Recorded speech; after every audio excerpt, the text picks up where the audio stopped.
Samuel 20. And David fled from Naos in Ramah, and came and said before Jonathan, What have I done? What is mine iniquity?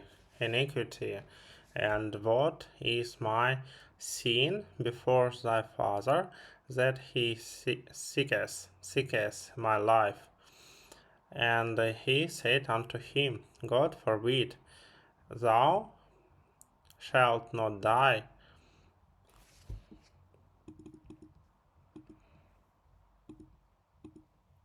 Forbid. Behold, my father will do nothing, either. Either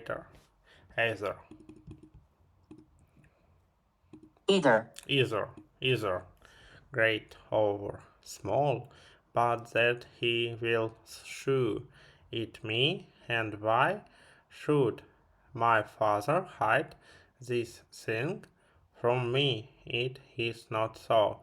And David sware moreover, and said, Thy father certainly knoweth that I have found grace in time in thine eyes. And he says, Let not Jonathan know this, lest he be grieved.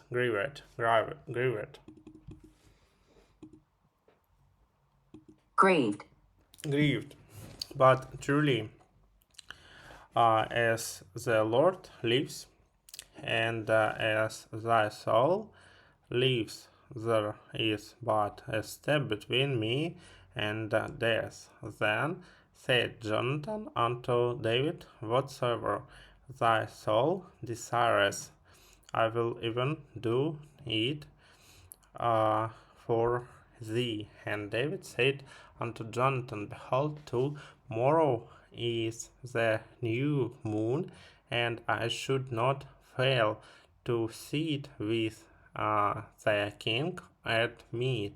But let me go, that I may hide myself in the field unto the third day at even. If thy father at all means me, then say David earnestly asked leave of me, that he might run to Bethlehem, his city, for there is a early sacrifice, therefore all the family. If he say thus, it is well, thy servant shall have peace, but if he be very frost, then he be sure that he will is determined by him. Therefore thou shalt deal kindly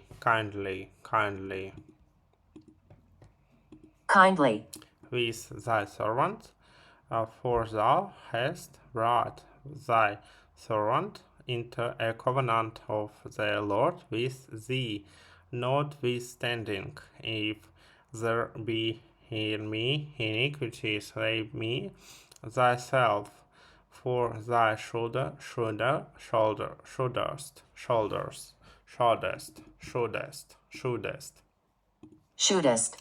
Thou bring me to thy father. And Jonathan said, Far be it from thee, for if I knew certainly that evil were determined by my father to come upon thee, then would not I tell it thee.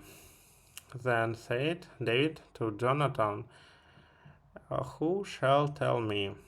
Or what if thy father's father answered thee roughly,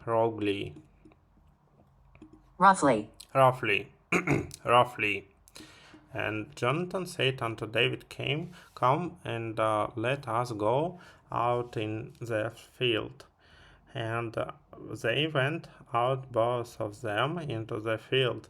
And Jonathan said unto David, O Lord God of Israel, when I have sounded when I have sounded my father about tomorrow, any time or the third day, and behold, if there be good toward David, and I will then send not unto thee, and shew it thee. The Lord do so, and much more to Jonathan, but if it please my father to do thee evil, then I will shew it thee, and send thee away, that thou mayest go in peace, and the Lord be with thee, as he has been with my father, and thou shalt not only while I live, shew me the kindness of the Lord, that I die not, but also thou shalt not cut off thy kindness from my house forever. No, not when the Lord has cut off the enemies of David, every one from the face of the earth. So Jonathan made a covenant with the house of David, saying, let the Lord even require it at the hand of David's enemies. And Jonathan caused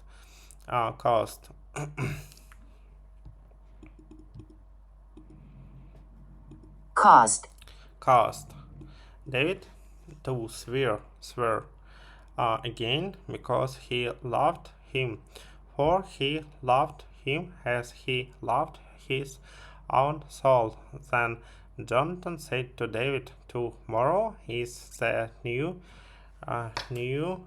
moon, and thou shalt be missed, because thy seat will be empty. And when thou hast stayed 3 days, then thou shalt go down quickly and come to the place where thou didst hide thyself when the business was in hand, and shalt remain by the stone easel.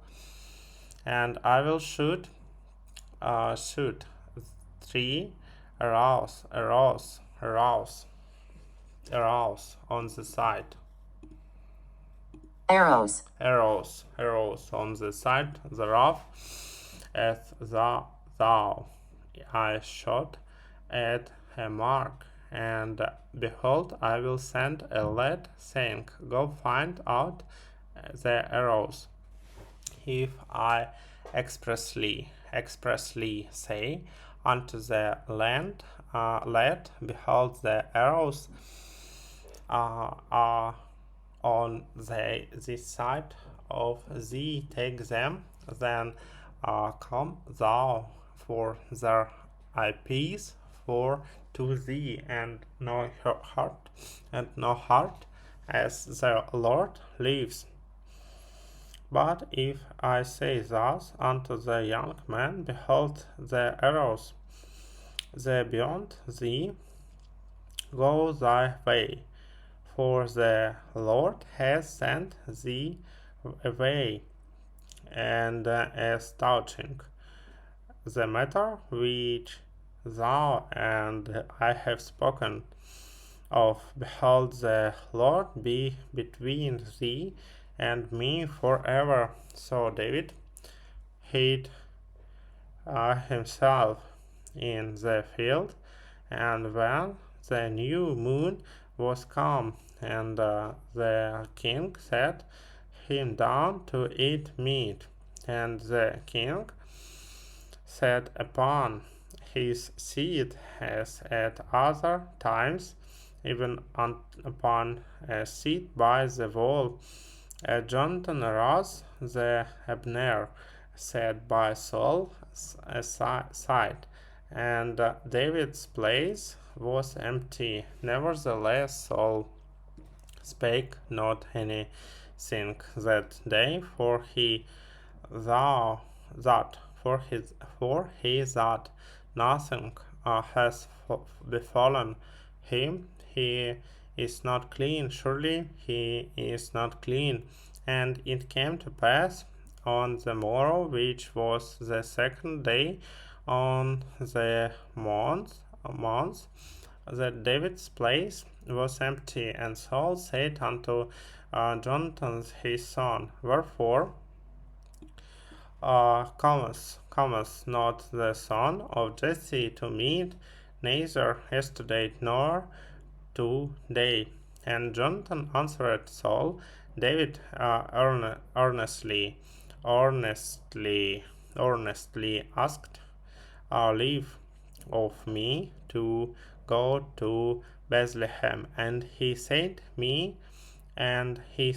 Let me go, I pray thee, for our family has a sacrifice in the city, and my brother, he has commanded me to be there. And now, if I have found favor in thine eyes, let me get away, I pray thee, and see my brethren. Therefore he cometh not unto the king's table. Then Saul's anger was kindled against Jonathan.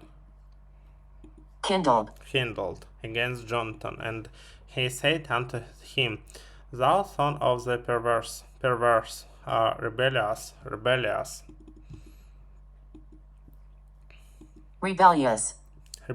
woman, do not I know that thou hast chosen the son of Jesse to thine own confusion,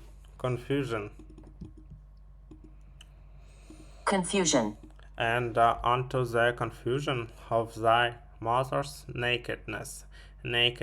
For as long as the son of Jesse lives upon the ground, thou shalt not be established, nor thy kingdom. Wherefore now send and fetch him unto me, for he shall surely die. And Jonathan answered Saul his father, and said unto him, Wherefore shall he be slain? What has he done? And Saul cast a javelin at him to smite him, whereby Jonathan knew that it was determined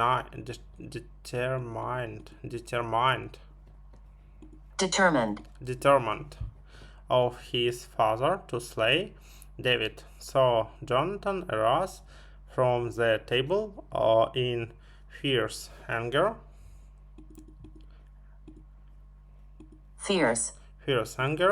and did eat no meat the second day of the month, for he was grieved for David.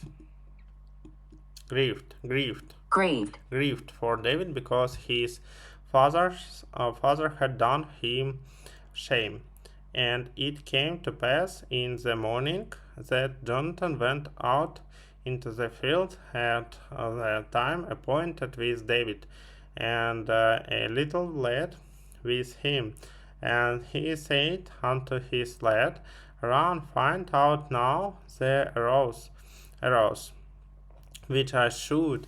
And as the lad ran, he shoot an arrow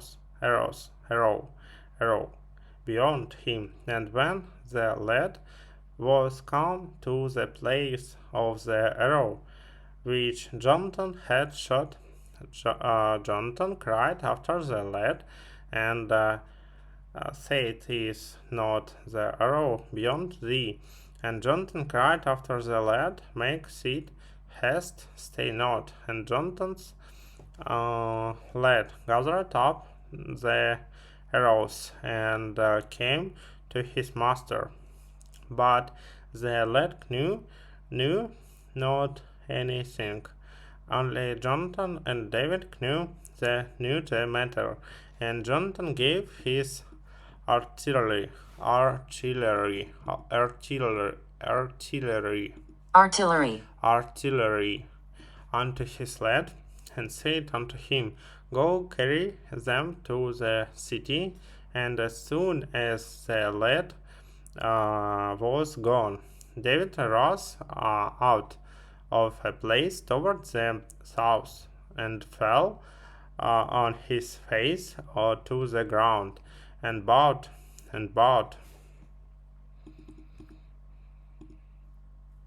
bowed, himself 3 times, and they kissed one another and wept one with another until David exceeded. And Jonathan said to David, Go in peace, forasmuch as we have sworn, both of us, in the name of the Lord, saying, The Lord be between me and thee, and between me and between my seed and thy seed forever.